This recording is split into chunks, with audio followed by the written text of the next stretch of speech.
Here with head coach Anna Nimz as Demons get ready for home week on Thanksgiving week. It should be a lot of fun here at Prather. And Coach, no, not necessarily the game you thought would be the home opener, but nonetheless, I know excitement to get on Prather's floor and play a home game for the first time this year. Yeah, absolutely. Obviously, coming off of Tulsa, I think that the girls had gotten better all three games. I thought they were really starting to climb during the Tulsa game, so obviously had a huge setback with being postponed for the week. So we're just excited, yes, to get back in Prather, but really just to get back on the court.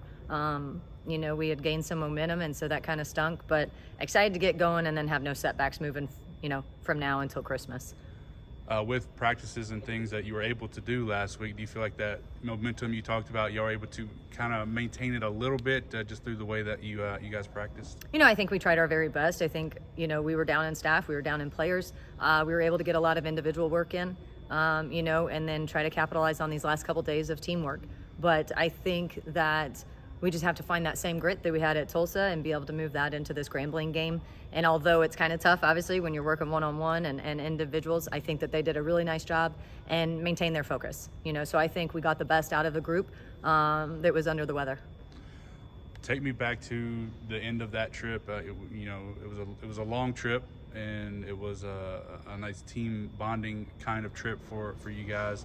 But what did you learn about the team on the court through those three games, and maybe specifically from that Tulsa game? I think the biggest thing that, although the score wasn't indicative of definitely the Nebraska game and then the KU game, but I think all the way through they played hard. I thought they played together. I didn't think that there were too many moments where we just kind of fell apart. I think that they genuinely want to play for one another. I think we created open shots and sometimes made one pass too many, but I think it took us 3 quarters to kind of get acclimated in the Nebraska game, got better in the fourth. I think we parlayed that into the KU game, where I think we probably played 2 really strong quarters. Definitely not the first one in either of those games. And again, in the Tulsa game, that first quarter really got us. But, we ended up winning 2 of the 4 quarters and played a really tough fourth quarter, down the stretch. So definitely saw some genuine growth, growth in the team, growth in individuals, and some confidence in individuals that we're going to have to continue to see grow, just throughout the course of this season.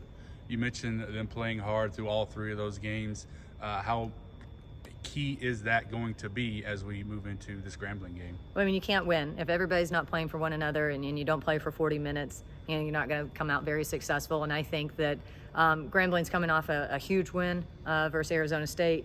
Watched them again, obviously, last night. They just play really hard. They play really intense. And so we're just going to have to play together, match that intensity, and continue to do what they've done, which is play for 40 minutes and play together with a good amount of grit.